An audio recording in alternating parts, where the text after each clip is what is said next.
ಸ್ನೇಹಿತರೆ,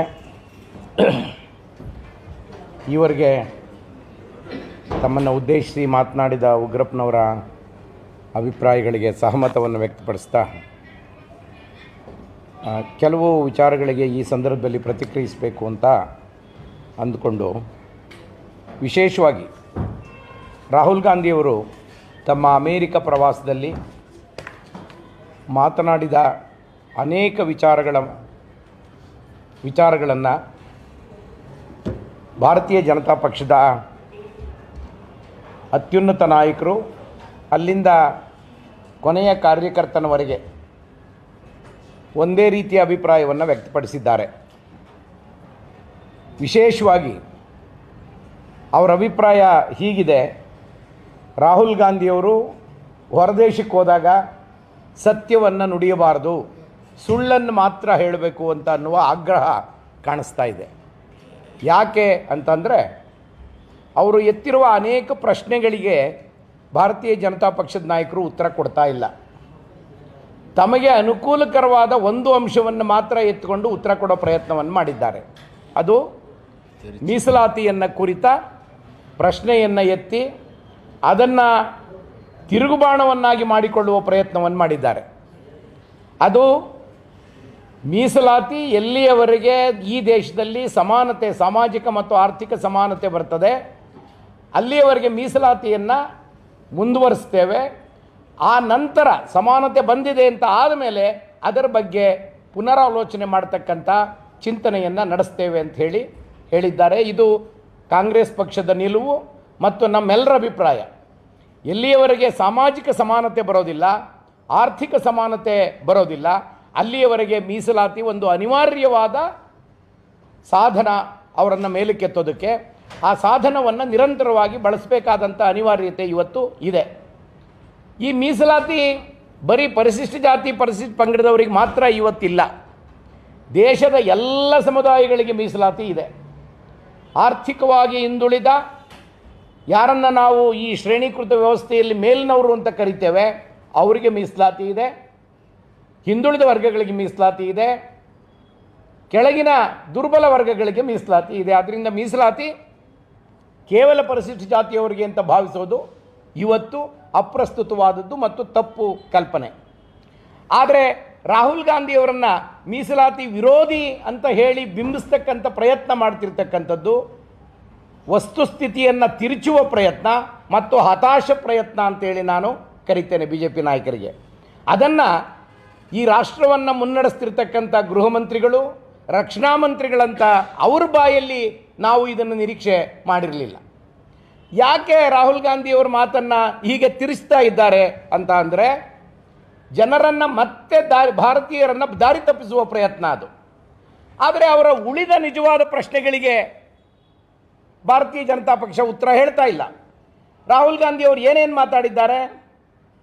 ಭಾರತ ಮತ್ತು ಚೀನಾದ ಸಂಬಂಧವನ್ನು ಕುರಿತು ಸುಮಾರು 4,000 ಚದರ ಮೀಟರ್ ಭಾರತದ ಭೂಮಿಯಲ್ಲಿ ಚೀನಾದ ಸೈನಿಕರಿದ್ದಾರೆ, ಇದನ್ನು ನಮ್ಮ ಪತ್ರಿಕೆಗಳು ಬರೀತಿಲ್ಲ ಅನ್ನೋ ಮಾತನ್ನು ಹೇಳಿದ್ದಾರೆ. ಯಾಕೆ ಬಿ ಜೆ ಪಿ ಇದಕ್ಕೆ ಉತ್ತರ ಕೊಡ್ತಾ ಇಲ್ಲ? ಪ್ರಧಾನಮಂತ್ರಿಯವರು ಇದ್ರ ಬಗ್ಗೆ ಯಾಕೆ ಚಕಾರ ಎತ್ತಾ ಇಲ್ಲ? ಮತ್ತು ಗೃಹ ಮಂತ್ರಿಗಳಾದ ಅಮಿತ್ ಶಾ ಅವರು ಈ ಪ್ರಶ್ನೆಯನ್ನು ಎತ್ತಿಕೊಂಡು ಭಾರತೀಯರಿಗೆ ಯಾಕೆ ಉತ್ತರ ಹೇಳೋ ಪ್ರಯತ್ನವನ್ನು ಮಾಡ್ತಾ ಇಲ್ಲ? ಬದಲಿಗೆ ಮೀಸಲಾತಿ ಒಂದನ್ನೇ ಆಯ್ಕೆ ಮಾಡಿಕೊಂಡು ಹೇಳೋ ಪ್ರಯತ್ನವನ್ನು ಮಾಡ್ತಿದ್ದಾರಲ್ಲ, ಯಾಕೆ ಅಂತ.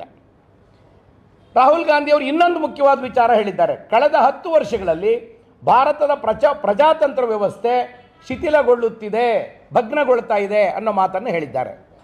ಇದು ಸತ್ಯವೇ ಅಲ್ಲವೇ ಅನ್ನೋದನ್ನು ಅವರು ಜನರ ಮುಂದೆ ಹೇಳಬೇಕಾಗಿತ್ತಲ್ಲ. ರಾಹುಲ್ ಗಾಂಧಿಯವರು ಸುಳ್ಳು ಹೇಳ್ತಾ ಇದ್ದರೆ ಯಾವ ಕಾರಣಗಳಿಂದ ಸುಳ್ಳನ್ನು ಹೇಳ್ತಿದ್ದಾರೆ ಅನ್ನೋದನ್ನು ಜನರಿಗೆ ಹೇಳಬೇಕು. ಅದನ್ನು ಹೊರತುಪಡಿಸಿ ರಾಹುಲ್ ಗಾಂಧಿಯವ್ರದ್ದು ಕಾರಣ ಕೂಡ ಕೊಟ್ಟಿದ್ದಾರೆ. ಏನು? ಮಹಾರಾಷ್ಟ್ರದಲ್ಲಿದ್ದಂಥ ಕಾಂಗ್ರೆಸ್ಸಿನ ಶಾಸಕರನ್ನು, NCP ಶಾಸಕರನ್ನು, ಕಾಂಗ್ರೆಸ್ ಮತ್ತು NCP ಶಿವಸೇನೆಯ ಸರ್ಕಾರವನ್ನು ರಾತ್ರೋರಾತ್ರಿ BJP ಸರ್ಕಾರವನ್ನಾಗಿ ಮಾಡಿರೋದನ್ನು ನಾವು ಕಣ್ಣಾರೆ ಕಂಡಿದ್ದೇವೆ. ಅಷ್ಟು ಮಾತ್ರ ಅಲ್ಲ, ಕಾಂಗ್ರೆಸ್ಸಿನ ಶಾಸಕರು BJP ಶಾಸಕರಾಗಿ ಪರಿವರ್ತನೆ ಆದದ್ದನ್ನು ನಾವು ಕಣ್ಣಾರೆ ಕಂಡಿದ್ದೇವೆ. ಇದು ಪ್ರಜಾಪ್ರಭುತ್ವವನ್ನು ಶಿಥಿಲಗೊಳಿಸುವ ಬಹಳ ದೊಡ್ಡ ಪ್ರಯತ್ನ ಅನ್ನೋ ಮಾತನ್ನು ಹೇಳಿದ್ದಾರೆ. ಇದಕ್ಕಾಕೆ BJP ಅವರು ಉತ್ತರ ಕೊಡ್ತಾ ಇಲ್ಲ? ಯಾಕೆ ಇದ್ರ ಪರವಾಗಿ ನಾವು ಮಾಡಿದ ಸರಿ ಅಂತ ಹೇಳೋಕ್ಕೆ ಅವ್ರಿಗೆ ಧೈರ್ಯ ಯಾಕೆ ಬರ್ತಾ ಇಲ್ಲ? ಯಾಕೆಂದರೆ ಅವ್ರು ಮಾಡಿರೋದು ಪ್ರಜಾತಾಂತ್ರಿಕ ಅಪರಾಧ ಅನ್ನೋದು ಅವ್ರಿಗೆ ಗೊತ್ತಿದೆ. ಅದಕ್ಕಾಗಿ ಆ ಪ್ರಶ್ನೆಗೆ ಉತ್ತರ ಹೇಳ್ತಾ ಇಲ್ಲ. ಇನ್ನು ವಿರೋಧ ಪಕ್ಷಗಳ ಬ್ಯಾಂಕ್ ಖಾತೆಗಳನ್ನು ಸ್ಥಗಿತಗೊಳಿಸಿ ಅವರು ಚುನಾವಣೆಯಲ್ಲಿ ಸಕ್ರಿಯವಾಗಿ ಪಾಲ್ಗೊಳ್ಳದಂತೆ ಮಾಡುವ ಪ್ರಯತ್ನವನ್ನು ಮಾಡಿರೋದು ಪ್ರಜಾಪ್ರಭುತ್ವವನ್ನು ಬಲಗೊಳಿಸುವ ಪ್ರಯತ್ನವೇ? ಹಾಗೆ ಬಲಗೊಳಿಸುವ ಪ್ರಯತ್ನ ಆಗಿದ್ದರೆ ಪ್ರಜಾಪ್ರಭುತ್ವ ವ್ಯವಸ್ಥೆ ಶಿಥಿಲಗೊಳ್ಳುತ್ತಿದೆ ಅಂತ ರಾಹುಲ್ ಗಾಂಧಿ ಅವರು ಏನು ಹೇಳಿದ್ದಾರೆ ಅದು ಅಕ್ಷರಶಃ ಸತ್ಯ ಸಂಗತಿ. ಆದರೆ ಅದಕ್ಕೆ BJP ಅವರು ಉತ್ತರ ಕೊಡೋ ಪ್ರಯತ್ನವನ್ನು ಮಾಡ್ತಾ ಇಲ್ಲ. ರಾಹುಲ್ ಗಾಂಧಿಯವರು ಒಂದು ವೇಳೆ ಮಣಿಪುರದಲ್ಲಿ ಕಳೆದ 1.5 ವರ್ಷದಿಂದ ಹಿಂಸಾಚಾರ ನಡೀತಿದೆ, ಕೇಂದ್ರ ಸರ್ಕಾರ ಹಿಂಸೆಯನ್ನು ಹತ್ತಿಕ್ಕುವ, ಅಲ್ಲಿ ಶಾಂತಿ ನೆಲೆಸುವಂತೆ ಮಾಡುವ ಯಾವ ಪ್ರಯತ್ನವನ್ನು ಮಾಡ್ತಿಲ್ಲ ಅಂತ ಹೇಳಿದ್ರೆ ಅದಕ್ಕೆ ಉತ್ತರ ಕೊಡೋದಕ್ಕೆ BJP ತಯಾರಿಲ್ಲ.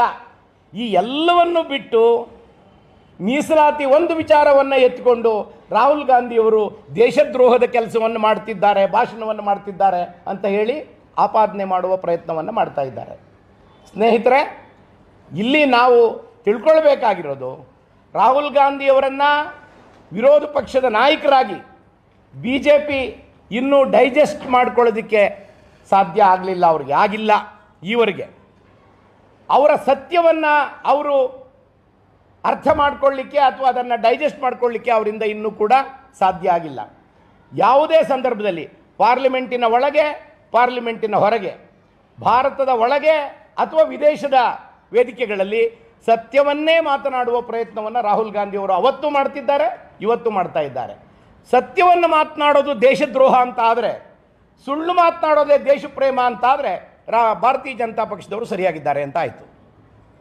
ಸುಳ್ಳು ದೇಶಪ್ರೇಮದ ಸಂಕೇತ ಆದರೆ, ಸತ್ಯ ಹೇಳೋದು ದೇಶದ್ರೋಹದ ಸಂಕೇತ ಆದರೆ ರಾಹುಲ್ ಗಾಂಧಿಯವರು ಅದನ್ನೂ ಹೇಳಿದ್ದಾರೆ. ಬಹುಶಃ ಭಾರತದಲ್ಲ, ಇಡೀ ಪ್ರಪಂಚದಲ್ಲಿ ನಾನೊಬ್ಬ ಇಷ್ಟೊಂದು ಕೇಸುಗಳನ್ನು ಎದುರಿಸುತ್ತಿರುವ ರಾಜಕೀಯ ನಾಯಕ ಅನ್ನೋ ಮಾತನ್ನು ಹೇಳಿದ್ದಾರೆ. ಅಂದರೆ ಇದರ ಅರ್ಥ ರಾಹುಲ್ ಗಾಂಧಿಯವರನ್ನು ಕುರಿತು ಭಾರತೀಯ ಜನತಾ ಪಕ್ಷಕ್ಕೆ ಎಷ್ಟೊಂದು ಭಯ ಇದೆ ಅನ್ನೋದು ಗೊತ್ತಾಗ್ತದೆ. ಭಯದಿಂದ ಆಡುತ್ತಿರುವ ಮಾತೇ ಹೊರತು ರಾಜಕೀಯವಾಗಿ ಎದುರಿಸುವ, ಸೈದ್ಧಾಂತಿಕವಾಗಿ ಕಾಂಗ್ರೆಸ್ ಪಕ್ಷವನ್ನು ಎದುರಿಸುವ ಕೆಲಸವನ್ನು BJP ಮಾಡೋದಕ್ಕೆ ಪ್ರಯತ್ನ ಮಾಡ್ತಾ ಇಲ್ಲ.